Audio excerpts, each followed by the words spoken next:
I left my boyfriend believing I was pregnant with my lover's baby. 1 year later I begged him to take me back. The night I destroyed my relationship, I genuinely believed I was choosing true love. Now I realize I was just choosing chaos over stability, because chaos felt more exciting at the time. And honestly, that realization still disgusts me. I'm not writing this because I want sympathy. I know I was the villain in someone else's story. But after everything that happened, I think I finally understand how badly I destroyed the one person who truly loved me. At the time, I was 26 years old. My boyfriend Daniel was 29. We'd been together for almost 5 years. And before anyone asks, yes, he was a genuinely good man. That's what makes this harder to admit. Daniel was kind, reliable, emotionally mature. The type of man people describe as husband material. He worked as a software engineer, had stable finances, treated me with patience, and honestly built most of his life around us. Meanwhile, I was restless. That's the best word for it. Restless people often destroy peaceful relationships, because peace starts feeling boring when you're emotionally immature. I didn't understand that back then. I thought stability meant something was missing. That's when I met Adrian. Of course there was an Adrian. He worked at my gym. Covered in tattoos. Charming. Impulsive. Emotionally intense. Everything Daniel wasn't. And honestly, that difference became addictive. At first it was harmless flirting. Then emotional conversations. Late night texting. Coffee after workouts. And eventually I crossed boundaries I promised myself I never would. The affair became physical about 6 months after we met. And here's the sickest part. I kept going home afterward pretending everything was normal. Daniel would cook dinner while I secretly texted another man under the table. Looking back now, I genuinely don't understand how I emotionally justified any of it. But when people are deep inside selfishness, they become experts at rationalization. I kept telling myself, I deserved excitement. Daniel and I were growing apart. Maybe I was settling too young. Maybe passion mattered more than safety. All cliches. Every single one. Then everything collapsed. One morning I woke up nauseous. A week later, I took a pregnancy test. Positive. I remember physically shaking while staring at the result in my bathroom. Because deep down, I already knew the baby probably wasn't Daniel's. The timeline didn't make sense. And suddenly my little fantasy affair became terrifyingly real. I called Adrian immediately. At first he sounded excited. Actually excited. He started talking about starting fresh. Leaving complicated lives behind. Building something real together. And honestly, part of me believed him. That's the embarrassing truth. I convinced myself the pregnancy was some kind of sign. Proof that Adrian was my real future. God, I hate how dramatic and stupid I was back then. For almost 2 weeks I hid the pregnancy while internally panicking every second. Meanwhile, Daniel noticed something was wrong immediately. He kept asking, "Are you okay? You seem distant. Did something happen?" And every time he asked with genuine concern. I felt more guilty. But not guilty enough to stop lying apparently. Eventually I confessed. Not everything. Not at first. I told Daniel I was pregnant. And I'll never forget the expression on his face. Pure happiness. He actually started crying. That moment still haunts me. Because for a few seconds, I watched the man I betrayed experience one of the happiest moments of his life. While I already knew I was about to destroy him. Then I told him the baby might not be his. I swear I physically saw his entire world collapse in real time. At first he genuinely thought I was joking. Then came the questions. Who? How long? Why? And honestly, there's no answer good enough for betrayal. No explanation makes it less ugly.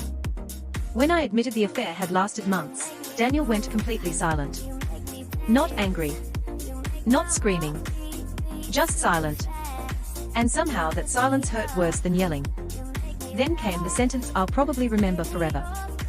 He looked at me and quietly asked, "Was any of our relationship real to you anymore?" I couldn't answer. Because honestly, I didn't even know anymore. That same night I packed a suitcase and left our apartment. And yes, part of me genuinely believed I was leaving for some epic love story. I moved into Adrian's apartment 2 days later.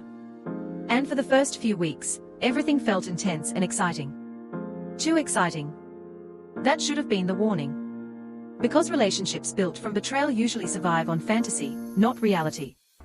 And fantasy dies fast once consequences arrive. At first Adrian acted supportive. But slowly things started changing. Arguments became constant. Money became stressful. I know the irony. And there it was. Messages with another woman. Flirting. Plans to meet up. Hotel receipts. I remember staring at the screen feeling physically sick. Not because I didn't deserve karma. Honestly, part of me knew I did. But because reality finally hit me fully. I destroyed my stable life for a man exactly like the type Daniel always warned me about. When I confronted Adrian, he didn't even deny it properly. He literally shrugged and said, "We weren't exactly built on trust." That sentence shattered me emotionally. Because he was right. How could a relationship born from deception ever feel safe? A month later he left completely. Just disappeared emotionally first, then physically. And suddenly I was pregnant, alone, humiliated, and isolated from almost everyone who cared about me. My friends stopped supporting me once the excitement of the drama faded. Even my own parents became disappointed after learning the full truth. Meanwhile, Daniel disappeared completely from my life. No revenge. No public humiliation. No screaming. Just absence. And honestly, that hurt more than hatred would have. Because hatred at least means someone still emotionally carries you. Indifference is different. Indifference means they finally let you go. I gave birth to my daughter Lily 6 months later. And the moment I held her, something inside me changed permanently. Because suddenly life stopped being about fantasy and excitement. It became real. Painfully real. Sleepless nights. Medical bills. Fear. Responsibility. And during those endless nights holding my daughter while crying alone in a tiny apartment, I started thinking constantly about Daniel. Not because I wanted money. Not because I wanted rescue. Because I finally understood what kind of love I threw away. Daniel loved me safely. Steadily. Without manipulation or chaos. And I destroyed that because I confused emotional instability with passion. That realization nearly broke me. For almost a year I stayed away from him completely. Partly out of shame. Partly because I knew I had no right to appear in his life again. But eventually life cornered me emotionally. I was exhausted. Depressed. Working 2 jobs. Barely surviving. And one night after Lily fell asleep, I completely broke down crying on my kitchen floor. Not because of Adrian anymore. Because I finally accepted that I had destroyed my own future with my own choices. That's when I contacted Daniel again. The first message took me 3 hours to send. All I wrote was, "I know I don't deserve a response, but I'm sorry." He didn't answer for 2 days. Then finally, "What do you want from me?" And honestly, that question forced me to confront myself brutally. Because what did I want? Forgiveness. Comfort. Another chance. Relief from guilt. Maybe all of it. Eventually we agreed to meet for coffee. And seeing him again, after almost a year physically hurt. He looked healthier. Calmer. Different somehow. Like someone who survived grief and finally rebuilt themselves. Meanwhile I looked exhausted. Because I was. At first the conversation felt painfully awkward. Then eventually I apologized properly. Not vague apologies. Not manipulative tears. Real accountability. I admitted. I betrayed him. I romanticized selfishness. I confused chaos with love. I destroyed someone who didn't deserve it. And for the first time in my life, I said those things without trying to protect my ego. Daniel listened quietly the entire time.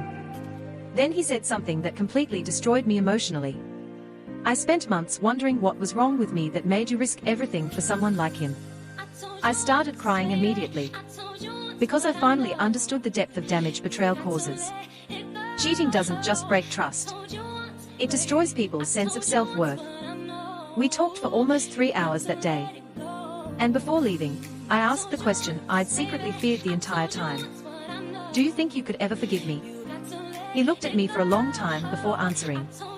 I already forgave you months ago. But forgiveness doesn't always mean rebuilding. That sentence stayed in my head for weeks afterward. Update 1. It's been about 6 months since I saw Daniel again. And honestly, I didn't expect him to stay in contact afterward. But surprisingly, he did. Very slowly. Very cautiously. At first it was occasional messages checking how Lily was doing. Then longer conversations. Phone calls. Coffee meetings. And something strange started happening. For the first time in my life, I stopped performing emotionally. No games. No manipulation. No drama. Just honesty. Motherhood changed me more than therapy ever could. Because once your child depends on you completely, your excuses stop mattering. Your choices become real. One night Daniel admitted something painful too. Apparently after I left, he developed severe trust issues and went to therapy for almost a year. Hearing that crushed me. Because until then, I don't think I fully grasped how deeply betrayal lingers long after relationships end. But despite everything, he slowly became part of Lily's life too. Not as a replacement father. Not romantically at first. Just present. And watching him treat my daughter with kindness despite everything I did somehow healed and destroyed me simultaneously. Because it reminded me of the man I threw away for temporary excitement.